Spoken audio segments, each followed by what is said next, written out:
ဘာစီလိုနာဖန်ညီကိုတွေအားလုံးပဲမင်္ဂလာပါ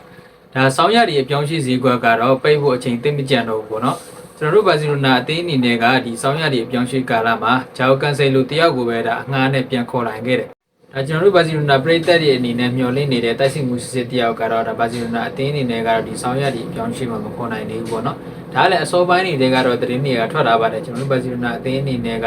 ဒါဒီယာဒီကုန်ပြီးနောက်ယာဒီပြန်စတဲ့အချိန်လောက်မှပဲဒါတိုက်စစ်မှုစစ်တယောက်နဲ့နောက်ခံစစ်တရားကိုခေါ်ဖို့သူတို့အနေနဲ့တာဂက်ထားရတယ်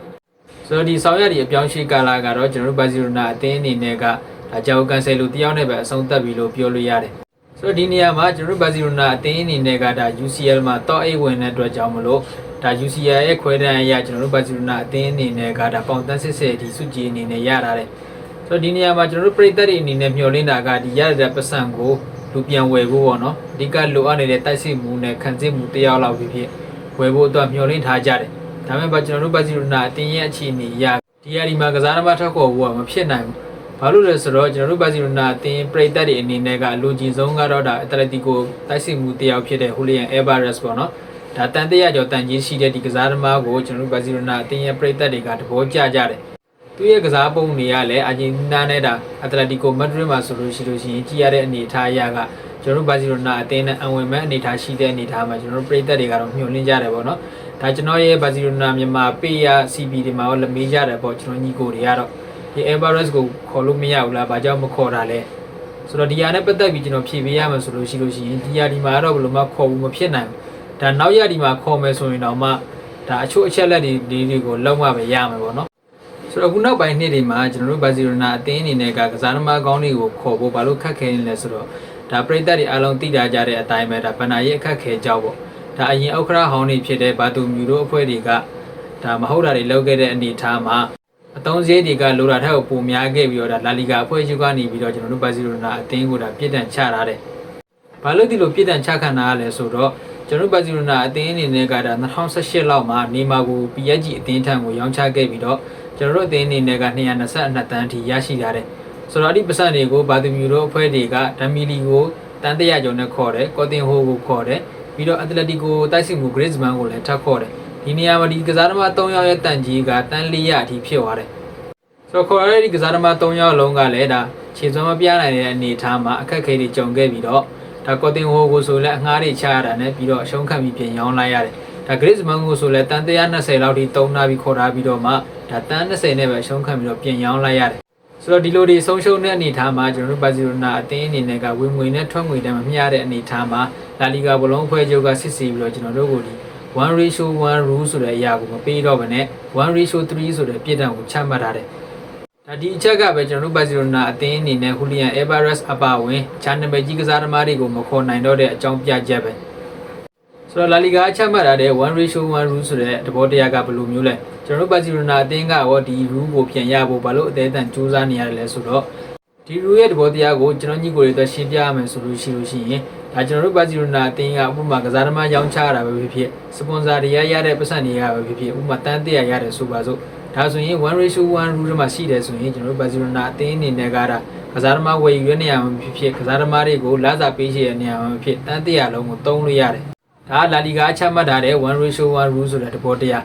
ဆိုတော့ကျွန်တော်တို့ဘာစီလိုနာအသင်းအနေနဲ့ကဒါဝင်ငွေထွက်ငွေမမျှတဲ့အနေအထားမှာလာလီဂါဖွဲ့ချုပ်အနေနဲ့ကကျွန်တော်တို့ဘာစီလိုနာအသင်းကိုဒီ rules ကိုမပေးသုံးတော့ဘဲနဲ့ပြည်ထန်ချတဲ့အနေနဲ့အကျွေးတွေရှိနေတဲ့အနေအထားမှာ 1:3 ဆိုတဲ့ rules ကိုပဲအသုံးချတော့တယ်အဲ့ဒီရဲ့သဘောတရားကတော့ကျွန်တော်တို့ဘာစီလိုနာအသင်းအနေနဲ့ကဥပမာဒီကြားထဲမှာချန်ပီယံလိကနေတန်း80ရတယ်လို့မျိုးပေါ့ဒါကျွန်တော်တို့ဘာစီလိုနာအသင်းအနေနဲ့ကဝင်ငွေလိုမျိုးတန်း100ရတယ်ဆိုလို့ရှိရင် 1:3 အရာပြည်ထန်ချမှတ်ထားတဲ့အနေအထားအရာကကျွန်တော်တို့အနေနဲ့ကတန်း30လောက်ပဲသုံးဝင်ရှိတယ်ဒါကြောင့်ကျွန်တော်အနေနဲ့ပြောမယ်ဆိုရင်တော့ကျွန်တော်တို့ဘာစီလိုနာအသင်းအနေနဲ့ကဒီယာဒီမှာတော့ဟိုလီယန်အဲဗာရက်စ်လိုတိုက်စစ်မှုမျိုးဒါတန်ကြီးမြင့်တဲ့ကစားသမားတယောက်ကိုခေါ်ယူဖို့ဆိုတာကတော့ဘယ်လိုမှမဖြစ်နိုင်တော့ဘူးဒါအသင်းမှာအငှားတဲ့လက်ကစားပြီးတော့ခြေစွမ်းနှင်းငယ်ပြနေတဲ့မာကာရက်စ်ဖို့ကိုဝယ်ယူတဲ့နေရာမှာတော့မှဒါမန်ချက်စတာယူနိုက်တက်အသင်းက35တန်အထိလိုချင်တယ်ဒါပေမဲ့ဘာစီလိုနာအသင်းအနေနဲ့ကဒီ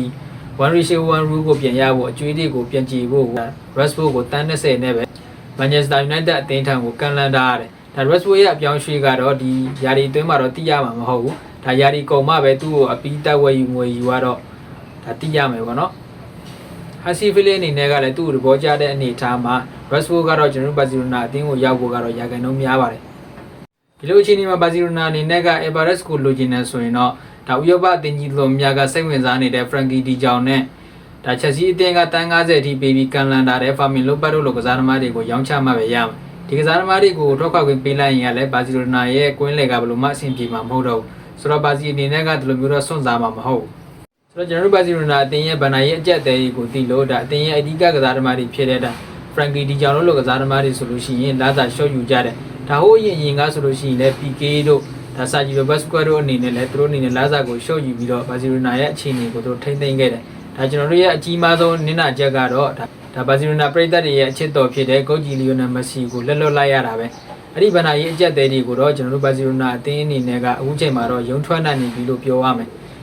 ဒါကြားထဲမှာအသင်းရဲ့လိုအပ်ချက်ကြောင့် Rafinha တို့လိုကစားသမားတွေကိုခေါ်ယူခဲ့တဲ့နေရာမှာတော့မှဒါ Rafinha အနေနဲ့က Leeds United အသင်းမှာခြေစွမ်းပြနေပြီးတော့ဒါ Chelsea တို့ Arsenal တို့ကသူ့ကိုလာစားတွေအများကြီးပေးပြီးကမ်းလှမ်းခဲ့တယ်အဲ့ဒီနှစ်သင်းနဲ့အပြိုင်ဆိုင်ကျွန်တော်တို့ဘာစီလိုနာအသင်းက Rafinha ကိုခေါ်ယူဖို့စိတ်ဝင်စားခဲ့ပြီးတော့အဲ့ဒီအချိန်တော့တန်း93ဦးတောင်မှကျွန်တော်တို့ဘာစီလိုနာအသင်းအနေနဲ့ကအဆင်မပြေတဲ့အချိန်မှာ Rafinha ကိုခဏဆောက်ခံခဲ့ရပြီးတော့ Rafinha ကဒါဘာစီလိုနာအသင်းကိုချစ်လို့တာကျွန်တော်တို့ဘာစီလိုနာအသင်းအနေနဲ့ Rafinha ကိုခေါ်ယူနိုင်ခဲ့တာ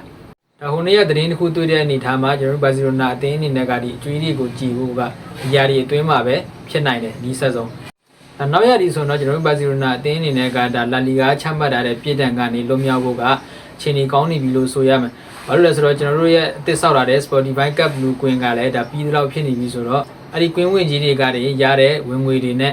ဒါ Champion League မှာဆိုရင်လည်းအဆင့်တစ်ခုထိရောက်လာတယ်ဆိုလို့ရှိရင်ကျွန်တော်တို့အသင်းအနေနဲ့ကစုကြည်ထက်ရမှာဖြစ်ပြီးတော့ဒါဒီယာဒီမှာလည်း La Liga စုဖလားကိုစုခုနိုင်တယ်ဆိုရင်တော့ကျွန်တော်တို့ဘာစီလိုနာအသင်းရဲ့ဘဏ္ဍာရေးအခြေအနေကအတော်လေးကောင်းမွန်လာဖို့ရှိတယ်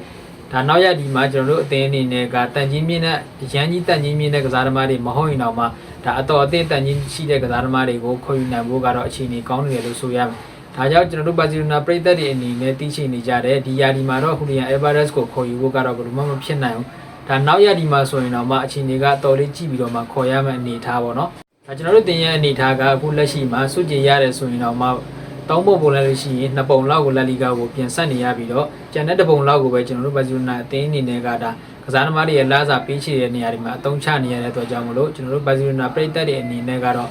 လူထပ်ခေါ်ဖို့ကိုတော့အများကြီးမမျှော်လင့်ထားဖို့တော့ကျွန်တော်အနေနဲ့ပြောချင်တယ်ပေါ့နော်ဒါကတော့ကျွန်တော်ရဲ့ဘာကာဖန်ပရိသတ်ညီကိုတွေတီးချင်နေကြတဲ့ကစားသမားဟူလီယန် Everest ကိုဘာလို့မခေါ်တာလဲကျွန်တော်တို့ဘာစီလိုနာအသင်းအနေနဲ့ကဒီ transfer window တွေမှာဘာလို့လက်နှင်းနေရတယ်လဲဆိုတဲ့အကြောင်းအရာပေါ့နော်ဒါလာလီဂါချမှတ်လာတဲ့ပြည်တံအကြောင်းအရာကိုလည်းဒီဗီဒီယိုမှာကျွန်တော်အနေနဲ့ရှင်းပြသွားပါတယ်ဒါကျွန်တော်ရဲ့ဘာစီလိုနာသတင်းတွေကအမြဲတမ်းတင်ဆက်ပေးနေတဲ့ဘာစီလိုနာမြန်မာ Facebook page နဲ့ YouTube channel ကိုလည်း like and subscribe လုပ်ထားနိုင်မှုပြောချင်ပါတယ်အားလုံးကျေးဇူးတင်ပါတယ်